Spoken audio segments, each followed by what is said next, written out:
Hello, Cubs fans, and welcome to a brand new edition of Cubs on Tap. I'm Luce. He is Juice. We're back. We're on a Monday. I know it's a little weird, a little conflicting weekend, a little busy one for everybody, but we're back. We're back early. We're the appetizer to your Monday for the main course that will be our friends Dingers, as they always run on Monday nights. Be sure to check them out. Golf on Tap will be running tonight as well, if you want to see our boy Juice over there once again. So be on the lookout. Lots of good stuff coming from On Tap this week. So do not miss out. You know the drill. Subscribe to the YouTube. Hit the little bell button. You'll know when all of our shows go live. Juice! We're talking about a series win, buddy. How are you?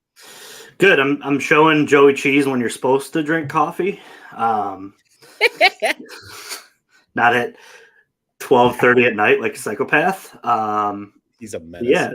No, it's got a lot of good stuff. Busy week. Cubs take 2 of 3 in the 6, which I love the little Drake line there. Getting 2 in the 6. Getting 2 in the 6. Hey, man. But yeah, no, it was a fun weekend. It's good to watch some good Cubs baseball. Yeah. I'll say it's going to be even more fun. As you know, my passion in life other than Cubs baseball is good golf.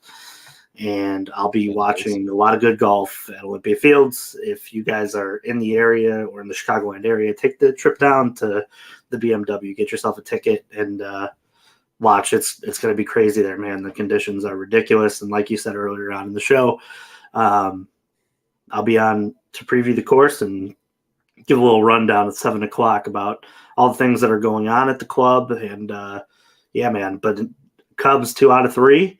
It was an awesome weekend. If our friends on the south side could lend a helping hand, at least a little bit, it would have been nice. But they couldn't. And I think that it's all going to be okay, because it's something I said in a group chat that I'm going to bring up in the show later on. Yeah, man, I agree with you. I think they're going to be okay as well. Agreed. Would have loved any kind of help from our friends over on the south side.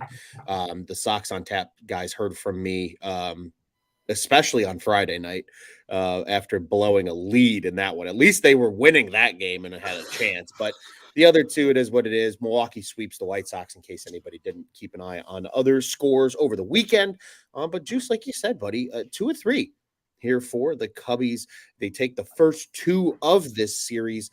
Friday's final score 6-2, an absolute gem from Javier Assad. The offense as a whole was clicking on all cylinders. Saturday's game was that 1-run win. Toronto bullied their way back into that one after the Cubs jumped out to a 4-1 lead. And ultimately it took Adbert Elsley coming in and picking up his 16th save of the season. For that one, we got to see Christopher Morel's flexibility as he did the splits on his double there in the top of the 9th. And but again, it helped the Cubs secure a win. And then not so great day on Sunday, unfortunately. Cubs fall 11-4. Really good pitching outing from Ryu. Tyone didn't have his best stuff. And the lineup as a whole didn't do a whole lot outside of Dansby Swanson going 2 for 3 with a pair driven in. He had 5 RBI in this series. So, Juice, let's just start there, man. I think Friday's game is a good place to start. And let's start as a whole here, because overall the offense pretty much clicked over the weekend. Obviously, the 4 in Toronto on Sunday wasn't enough, but still games of 6, 5, and 4 runs in this series. The Bats got it done as a unit over the 3-game set. Yeah, I think the one thing that they're doing that's the most impressive is passing the baton. Nobody's really kind of playing out of their comfort zone. They're kind of comfortable with handing it to a teammate to be the hero.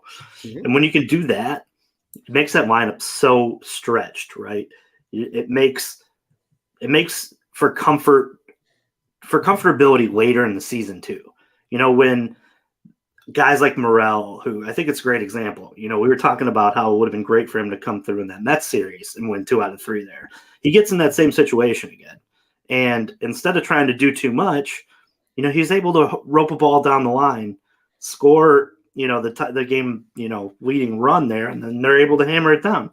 I think what Candelario kind of did when they traded in, and for a lot of, this second half, it's been Mike Tauchman too. What this does now is it definitely lines up this lineup to where you feel like it's almost 8 deep, 8, 9 deep. You feel like there's going to be maybe one starter on a given day, if it's not, say, a Suzuki or a, Patrick Wisdom per se, that maybe you're not getting the, the production that you should get out of, a 9 slot or an 8 slot. But that's okay, because when you can put 8 hitters that realistically are going to put the bat on the ball, they're not going to strike out very often. Yeah. They're going to put it in play, make the defense work in a league right now that I think is transitioning as the rules change into more or less needing that 5-tool player at every position. There's no hiding anybody anymore, I don't think, in terms of, the no shift. Everybody's kind of got to play their position at least average in the field to see any type of, progression throughout the season. And if you can look at the top teams in the MLB right now, they pitch and they play defense. They really do. And they can obviously you're going to talk about the Braves. The Braves are great. They have the great pitching. They have the great hitting, but I think it goes really unnoticed on how they can field and cut down runners from the outfield, what they do around that infield as well. That's a winning baseball team. And the Cubs are doing, most of the time every day, they're doing 3 of 3, right? You're pitching, you're hitting, getting the timely hitting, you're playing good defense. They can still win when they only get 2 of those 2 now, which is kind of nice.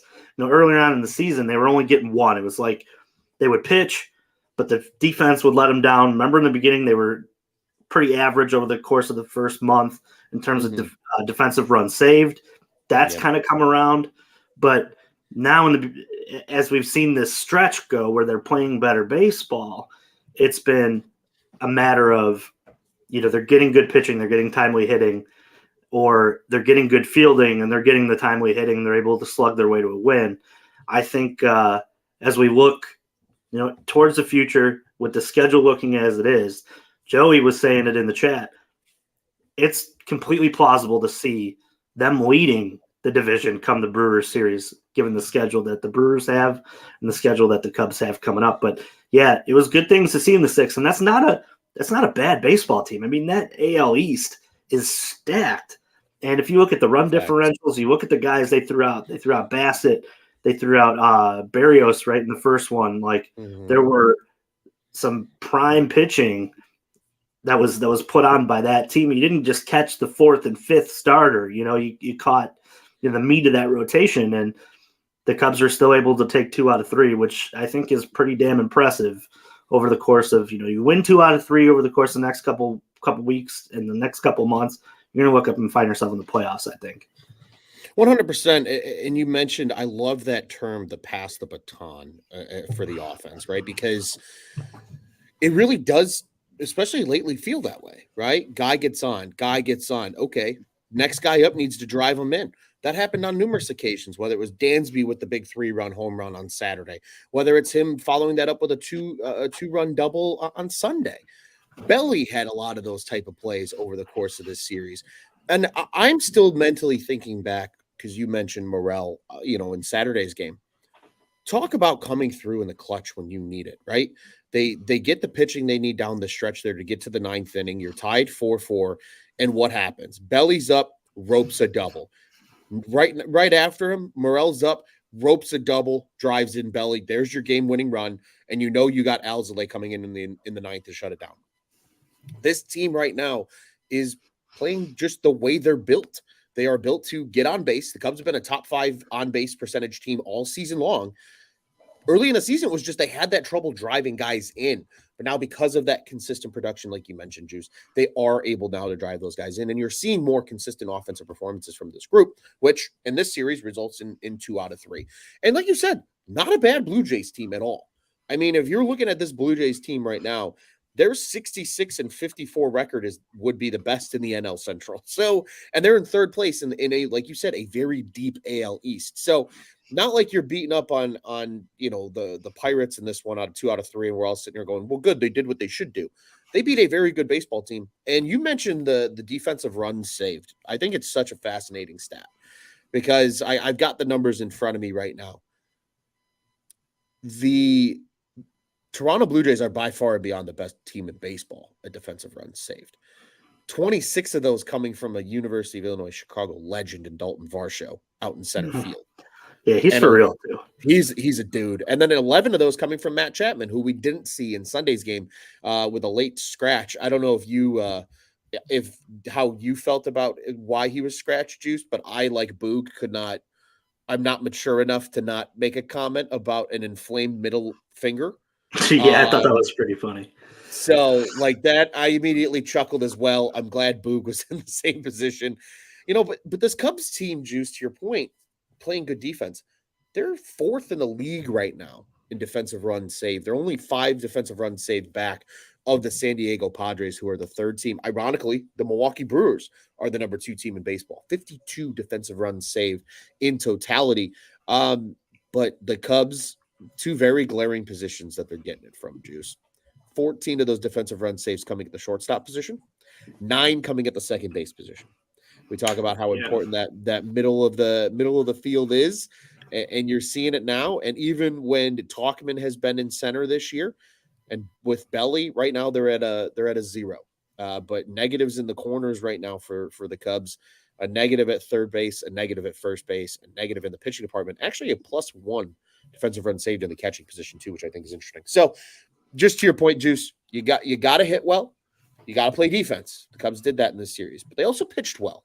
I think that's a good place for us to turn our attention here, Juice, because Friday was a masterclass by none other than Javier Assad.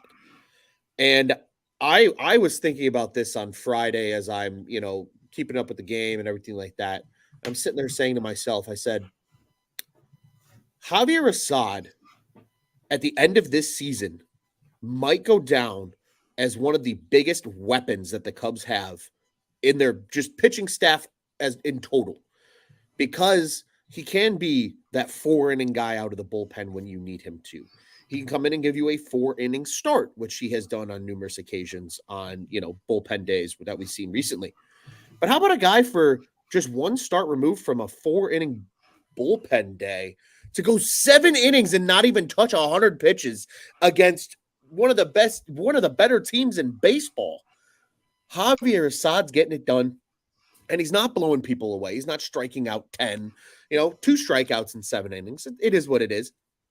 He's only walking 1. He only allowed the 1 earned run, but he is just getting the job done. He's letting his defense play behind him. He's this year versus last year not walking a lot of guys. And Juice, I would make the argument right now that Javier Assad might be one of the most important weapons this Cubs team has in that pitching staff as they go down the stretch here. I don't know what your thoughts are, but those are mine. I have a hard time separating what's going on now with what they should be doing for the future.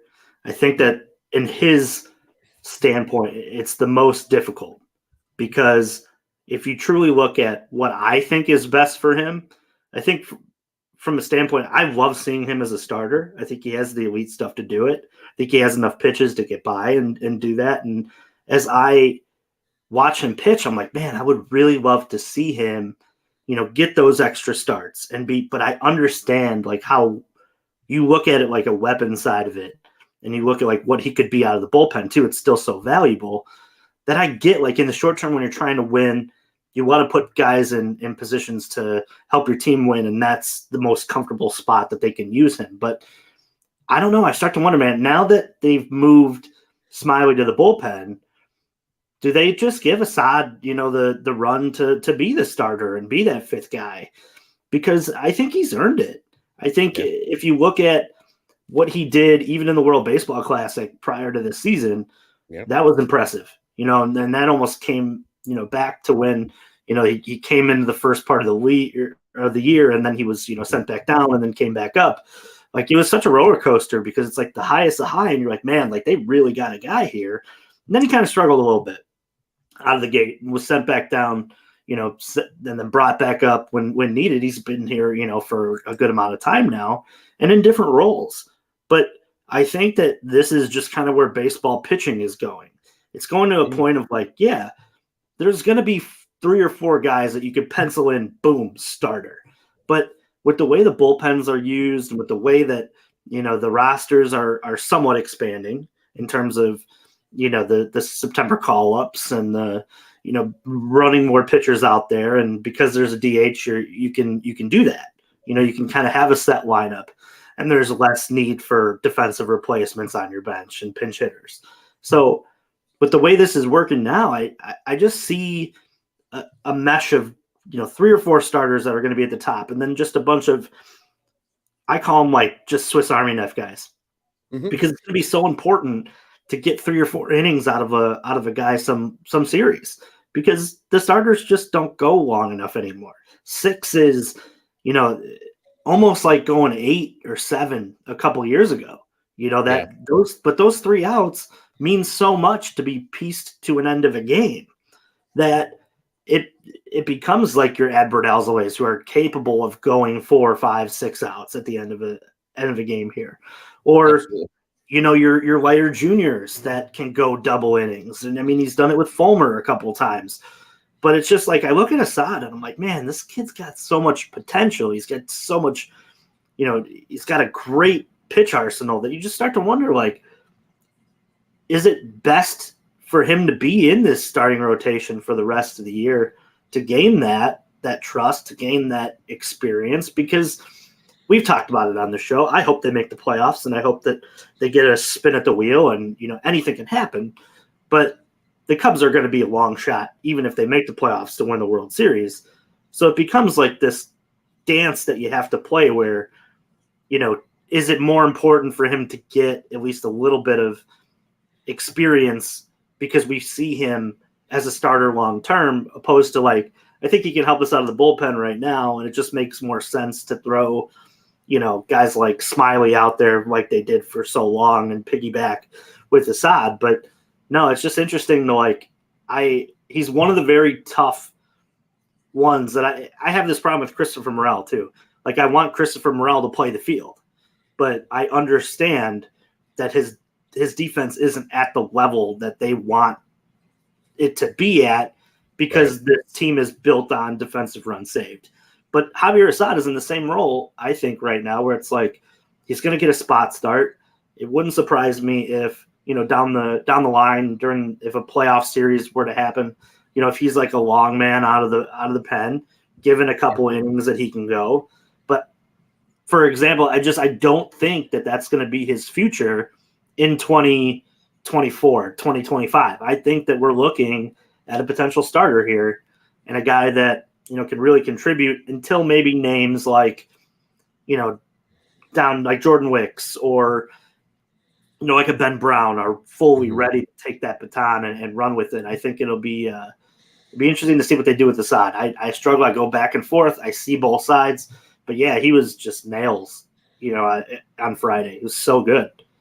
Yeah, he has been nails. And speaking of nails, Juice, just to back up, again, maybe a reason why this team needs to consider a guy like Javier Assad as a starter. In his 8 games that he pitched during the month of July, Juice, a .47 ERA. Yeah, that'll be fine. That's just dandy. I mean, he's been electric. And even, just giving up the 2 earned runs in those 3 2/3 against Atlanta, which ultimately allowed them to still manage a victory against the Braves in that series. And then he comes out here in Toronto, and like we just talked about, Juice, 7 innings, just 4 hits against, the 1 earned run, as we mentioned, 1 solo walk and 2 Ks, only has to throw 90 pitches to get through 7 innings. I mean, he's effective too, right? Like, it's not just he's got the stuff. Yeah, he's got good stuff, but he also knows how to pitch to this defense and just give his playmakers the opportunity to make plays. And that's exactly what they've been doing behind him. He looked absolutely great, Juice. I'm right there with you, man. You'll love to absolutely see that. You got a big, hard-fought 5 innings out of Justin Steele over the weekend as well. Ultimately, it was a no decision for him as Merriweather ended up picking up the win later in the game. Leiter Jr., unfortunately, credited with a blown save, and Fulmer getting credited with a hold. That was his 10th of the season. But we mentioned Adbert coming out, nails, 16th save of the year in that one. But Jameson Taillon, Juice, did not have his best stuff on Sunday, and it had been a while since we had seen Taillon struggle. I mean, he was really, this is understandable, I think, Juice, that you're going to have a guy have a day, like an off day as a pitcher, when it's not happening every start. Like, it was a little easier to swallow on Sunday going, all right, Taillon didn't have it today, but he's had it lately. So, like, I would expect him to get back to that because Juice, as we mentioned, coming in for him Month of July, he was great, 2.67 ERA. And really, he was pitching to about the tune of a 2 ERA in the month of August until this Toronto start. So, Juice, thoughts on Taillon, thoughts on the pitching performance on Sunday in the big blowout loss? I ain't too worried about it. I thought that he kind of struggled to just get settled in. Pitchers are creatures of habit, and they kind of need that first inning to get the game underneath their belt, get into the rhythm of it, and kind of feel what's going on and what they have, for their what pitches that they have for their their day. And I just thought that he just didn't have the rhythm. And I get it. It's tough. I think these off days too for the pitchers probably are way more of an issue than we think it is. I think that they like to pick up the ball every fifth day. And yeah, he did, but I think too, like the in-betweens and not having, Stroman in the rotation too, like anytime that you see, these guys get into a rhythm in a pitching, we talked about it plenty of times, the competition in between the staff. Like when you have just such a musical chairs of starters per se that are coming in, I think it makes it uncomfortable for any starter who's still there. I think that, and two, that's not like a bad lineup at all to go into there and have to pitch against. I mean, the Toronto Blue Jays are a good baseball team. We've said it. And I don't know. I just chalk it up as like a bad day. I thought that the game kind of got away after the Varsho home run. That was just kind of one of those, like, it seemed like they were going to settle in and win this one easy, but then this, that home run happens, and I didn't think it was a terrible pitch. It was just a good piece of hitting, and I don't know. I just he's been so good, like you said. It's just nearly impossible to be like, well, what the hell, like that's just not what this is. And like you said, like baseball it's a game of runs, and I think when we see him the next time, he can restart that nice little run he got in, and he's got the stuff. I mean, we've seen it. He's got the nice fastball. He's got the the 4 pitches he can go to with the breaking ball and the changeup, and it's I just think it's a little blip in the road, and it didn't hurt that much because for a fact, like, you won the first 2. Yeah, you love the sweep, but it's the cherry on top against a good team when you can do it, and good teams are going to fight back, and that's what I think the Blue Jays did. The Blue Jays really had to win that game if you're looking at the AL East. Like, they've obviously, the Cubs came in and knocked them down a couple pegs, and they gave up some ground. So I mean, that was pretty much win, or the Blue Jays were looking pretty dire at that point too. So I'll say that his next start, I think, will be pretty good. I also like when Taillon pitches back at Wrigley too. I feel like he's been really comfortable when he's been there. Maybe getting home is what he needs to do to get reset. Yeah, and the way it's shaping up, Juice, with the off days, where we should see Taillon at the tail end of that Royals series over the weekend, and then we should also see him in Pittsburgh, old stomping grounds for Jameson Taillon. Then we should see him in that finale against the Brewers at home. So 2 of his 3 starts are going to be at Wrigley here coming up for the rest of August, assuming everything plays out the way we expect it to in terms of the rotation. And again, one of those being at a place he's very familiar with in PNC Park in about a little under 14 days. So we'll see how that goes. Filmmaker 12 in the comments says, in Assad, I trust the deeper the starters go to the better. Completely agree. You got to save the pen. And just something that I do want to note about Sunday that was a positive. Yeah, I agree with you. I think Taillon gets right. I'm not really too concerned because of that run he went on and seeming like he kind of figured it out after those early season struggles. I expect him to bounce back. He's a pro. He knows what he's doing. But Wes Nesty looked really good for 2 innings, gave up the 2 walks, but still struck out 3. Smiley had a clean inning of work, as did Daniel Palencia. And then obviously Killian came in and got beat up a little bit for those 3 runs. You and I mentioned it, Juice. Killian is probably the guy that gets sent down on Wednesday because, according to all reports, and our good buddy here at Cubs on Tap and co-host Mr. Tyler Edmonds wrote an article over at OnTapSports.com stating that they expect Stroman back on Wednesday for that start against the White Sox. So he's able to come off the IL at that point. He'll be back on the bump at Wrigley, hopefully going for a 2-game sweep there. And as long as he's healthy, as new contributor and part of the Cubs on Tap group here, Tyler Smith wrote over here for us at On Tap Sportsnet that Stroh might be a key to the playoffs. So definitely a guy that'll be good to get back here in the starting rotation. Juice, before we go preview everything, a couple of news and tidbits. Obviously, the Stroman news is pretty prevalent right now, but I really want to talk about a guy, buddy, that's in your backyard. He's been really, really good for the South Bend Cubs. And that is number 13 overall pick in the 2023 MLB draft, Matt Shaw. Because it seems like ever since he put on the South Bend Cubs jersey, that SB is just one big S on his chest. The dude's playing unreal baseball right now for the South Bend Cubs. Want your thoughts on what I know you've been able to catch a couple of games. What are your thoughts on him so far? I'll rattle off some numbers when you're done then of just kind of what he's been doing here lately. But Juice, I mean, this feels like a guy that unfortunately you might not get to see a whole lot of much longer at the South Bend level. I would be shocked if he starts next year in SB. I think he's going to definitely start in Double-A with a quick meteoric. I think that we can. I always try to identify going into each year which guy could have that almost Matt Mervis like rise and get jump a couple rungs. And I think he's got the best chance to do that. You're talking about a college player, a guy who has, and like I said, I've watched a lot. He is going to be somebody that the Cubs really, really like. And I mean, I mean by that by Cubs fans. He plays fast. He hustles.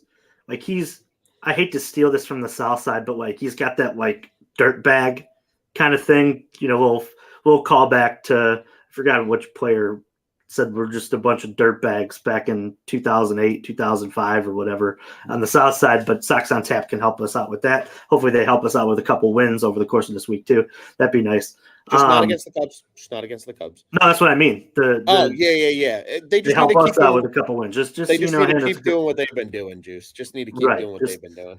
So, yeah, Shaw, from watching him, crazy good speed, and talking about a guy who like has a very nice glove. I think that it translates. A lot of guys are saying like I don't see the arm strength for him to move to third. I could see it. I think that he has that. I think he's going to only get better at throwing the baseball too. Very accurate. But the one thing that he has that you can't teach is opposite field power. And he has this wide frame, in my opinion, that like allows him to generate more bat speed. And he is just totally able and willing to go the other way. Like it's fun to watch power hitters who know that they can take the ball out to right field because that how easily they can turn on one when somebody does try to come inside and jam him. He's got crazy good bat speed. I love this pick. I think that if we're lucky, there's a good chance we see him sooner than we think. I mean, I don't know what the Cubs are going to do at third base next year. I know there's a guy we talked about on the show, Chapman, who's going to be a free agent, who would look really good with the defensive run saved in the infield. If you're really talking about building your team over a course of like just defense, that's a perfect fit.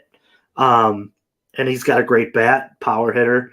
But I think Shaw is an intriguing spot because I think, like I said, I think that this is a guy that we can see, fly through the system as a college player and contribute for the team fairly quick. The big league club, I think, is not, out of the realm of possibility for him to be, on this roster late next year, early the year after.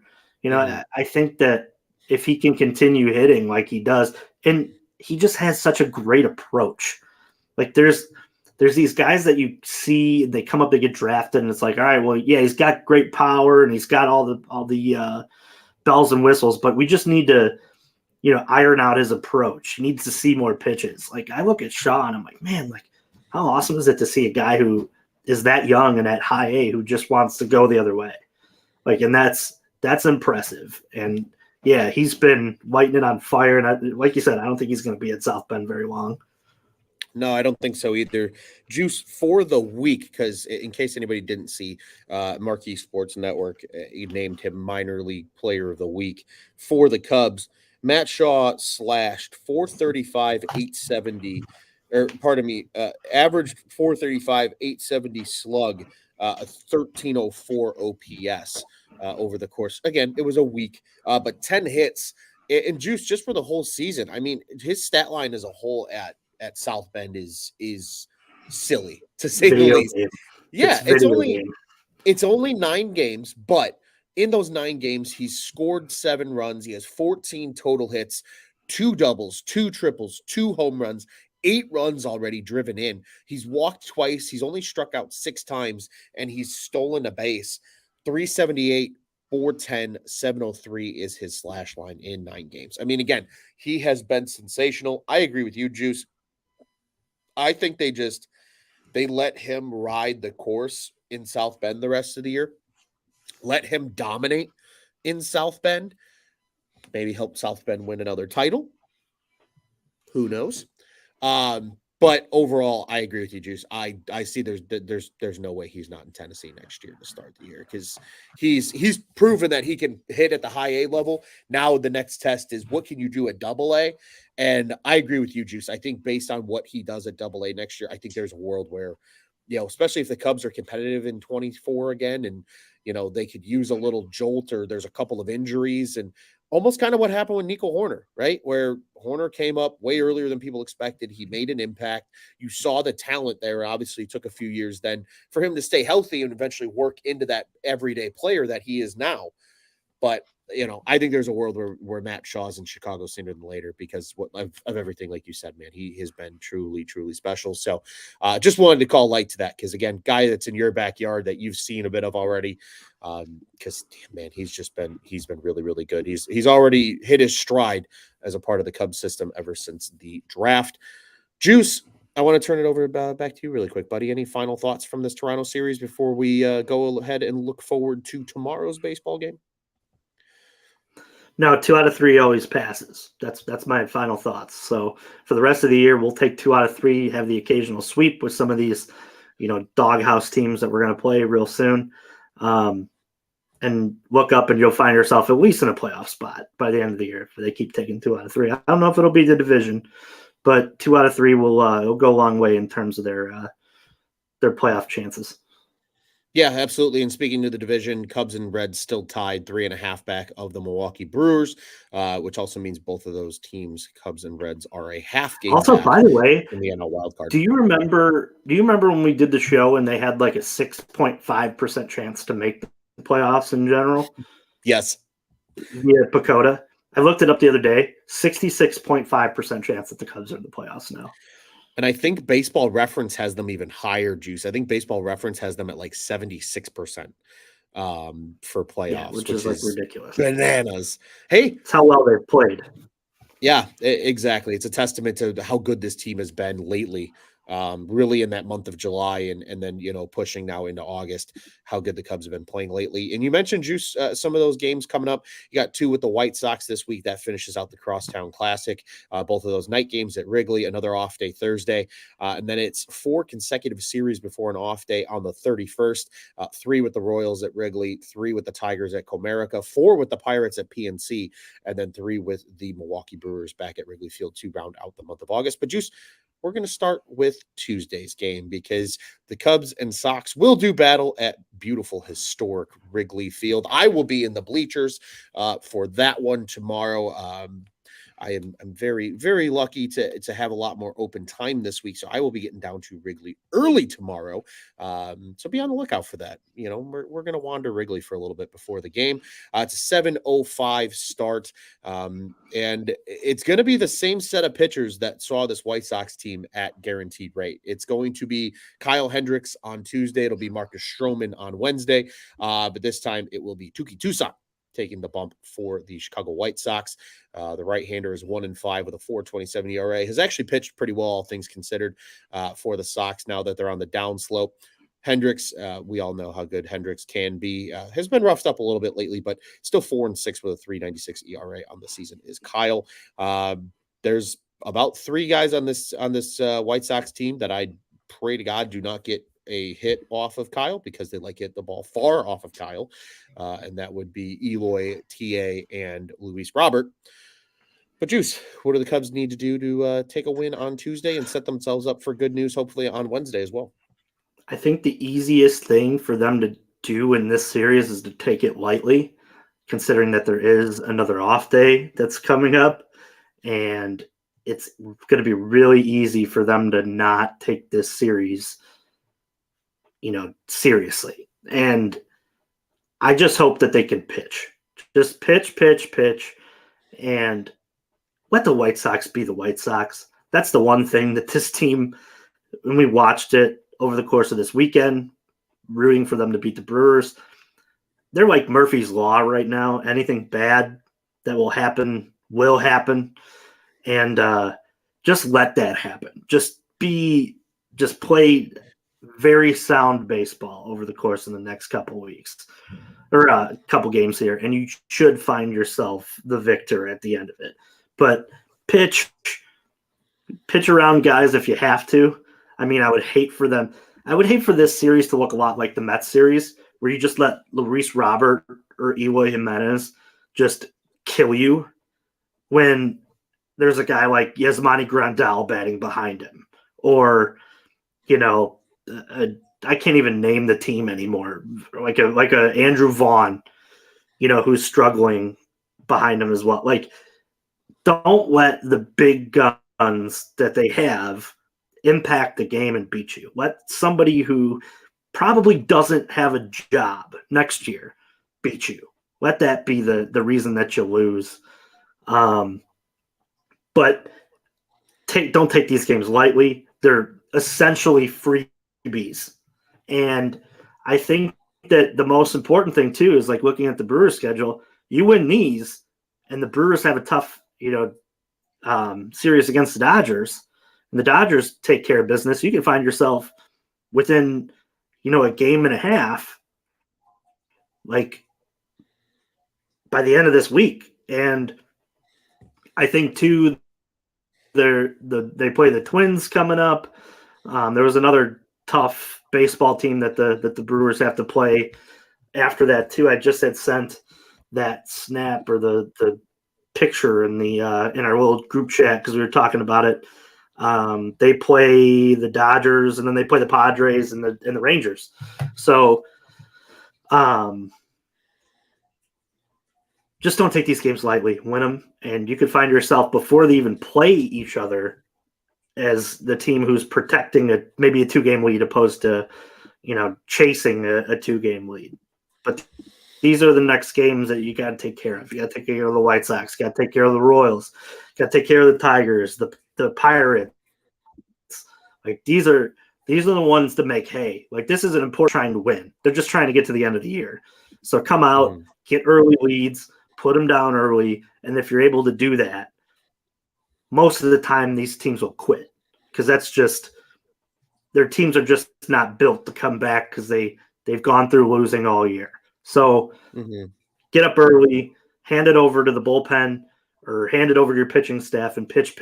But early runs, I think, are going to be at a premium for the next 4 series, because when you're not trying to win and you get down early, it's really difficult to stay positive in a dugout and to just keep grinding at bats. A lot of times these games just waterfall, and it'd be nice to see like these 13-2 wins, or these 15-3 wins where the Cubs get to hit the ball around the ballpark and we look up and hopefully the Brewers are losing games left and right, and the Cubs can find themselves within the division lead before that series even comes. I think that should be the goal. The Cubs should try to lead this division before they even get into a series with the Brewers, because if you're chasing those games, that's a real tough starting lineup and starting pitching staff to be chasing games and need to win when they're throwing Woodruff and Burns, and that bullpen's still very, very good. So yeah, take care of business. That's the motto for this next couple weeks. Take care of business. Yeah, and Juice, you noted the schedule is coming up, right? The Cubs do some traveling before that Brewer series at the end of the month, but not nearly as much. Tigers, Detroit is not a far travel whatsoever, nor is Pittsburgh for that fact. And then you've got 5 games at home over the course of the next 7 days between the White Sox and Royals. So Cubs should have an opportunity to get rested. You have the off day today. The Brewers are also off today. Cubs are off then again on Thursday. Brewers are off twice next week. So kind of what the Cubs have this week, they have next week. Because Juice, like you said, buddy, I mean, this is going to be a tough stretch for the Brew Crew, and they've got a lot of hard games they need to win coming into that Cubs series. Plus, they have a lot of kind of shitty traveling coming up. They're in LA for 3, then they're in Texas for 3, then they get that off day, then they're back home against the Twins, then there's another off day, and then they're home for the Padres before they venture the hour south to Wrigley Field. So, like you said, man, if you're the Cubs, just take care of business against these teams that you should take care of because of, where they stand in the standings, what they did at the trade deadline. All of these teams sold that you're playing coming up. The Royals sold, the Sox sold, the Pirates sold, and even the Tigers to a fault, right? This is the time to beat up on them a little bit, get minimum 2 out of 3 and then 3 out of 4 in that Pirates series. And it all starts, I think, with Tuesday's game. I think if they set the tone early on Tuesday, that should carry for the rest of the month. And then again, into that very important series with the Brewers at the end of August. So I'm right there with you. Buddy, I know you will be back on the microphone on Tuesday night. Your co-host is still TBD. We'll get that figured out before tomorrow. I'll be back on Wednesday. My co-host for that one will also be TBD.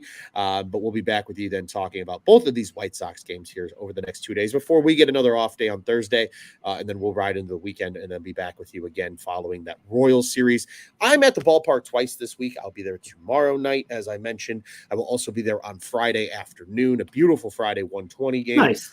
Be on the lookout. Yeah, be on the lookout for some Cubs on Tap content. Be on the lookout just for all the good stuff going on with Cubs on Tap. Juice, do you have a fly the W player for this little 2-game set with the White Sox? I've loved what I've seen out of Seiya Suzuki recently, and I feel like this could be a nice opportunity for him to greet the Chicago Wrigley Field bleachers per se with some long balls. I've loved what I've seen out of him lately. Yeah, he's gonna be my player of the series here for the White Sox one. But it wouldn't surprise me if you still get guys like Bellinger and Dansby Swanson, who seem like Dansby's now coming back around, that are able to contribute and ride this team to victory. Honestly, Ron, I think we could really make this argument that a lot of these wins need to be team wins. It's get some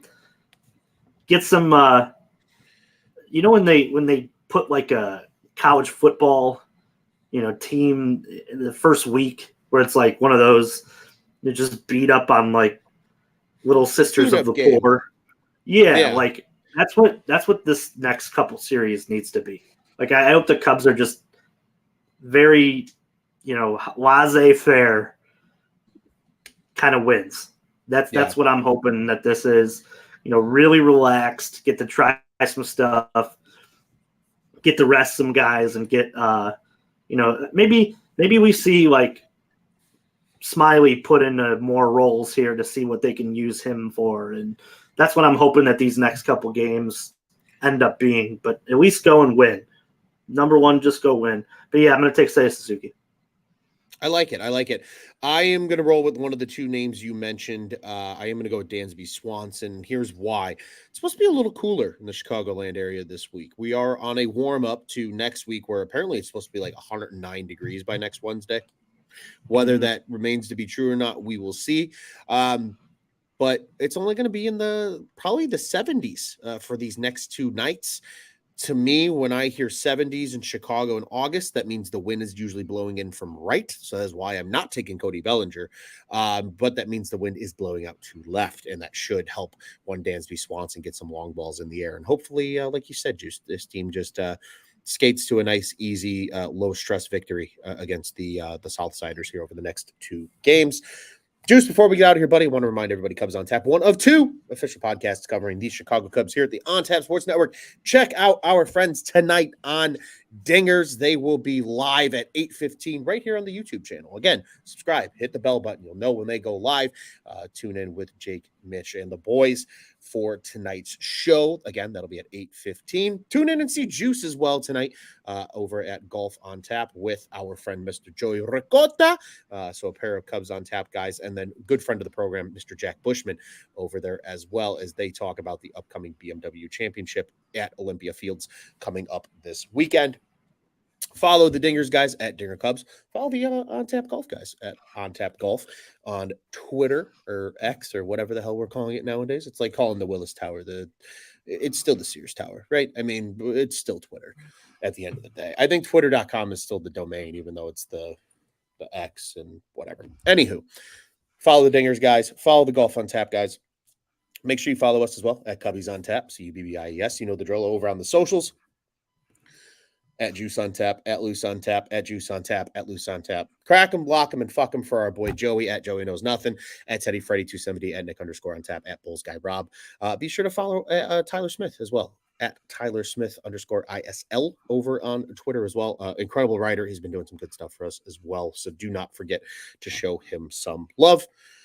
You guys know the drill. Bulls, Bears, Blackhawks. We got it all. Bears on Tap will be live tomorrow evening. Is probably the intended goal. If that doesn't happen, you might hear from us probably on Wednesday evening. That's probably a little more realistic. So be on the lookout for Bears on Tap this week. Bulls and Blackhawks will be ramping up here pretty soon too. Probably middle of September is when both of those teams will really start to hit their strides, and our coverage in turn will do the same. And again, Cubs fans, you all got friends that like the Southsiders. They're struggling. Let them be sad together and be friends over at Sox on Tap. The Sox boys do a good job covering the Southsiders. Once again, ontapsportsnet.com, at ontapsportsnet on social media, the On Tap Sports Network. Go ahead and check out what's on tap in Chicago sports. Juice, it's always a pleasure, buddy. Thank you for joining me for a little midday Monday episode. Cubs off day today. Cubs are back for 2 against the Sox. Another off day on Thursday before 3 with the Royals over the weekend. You will hear from us after both of the White Sox games, and then you will hear from us after that Royals series on Sunday. So be on the lookout for those 3 shows. I am Ron Luce. He is Juice. What do you say, buddy? We got out here the only way we know how at Cubs on Tap? Fuck the Cardinals. And let's go Cubbies, baby.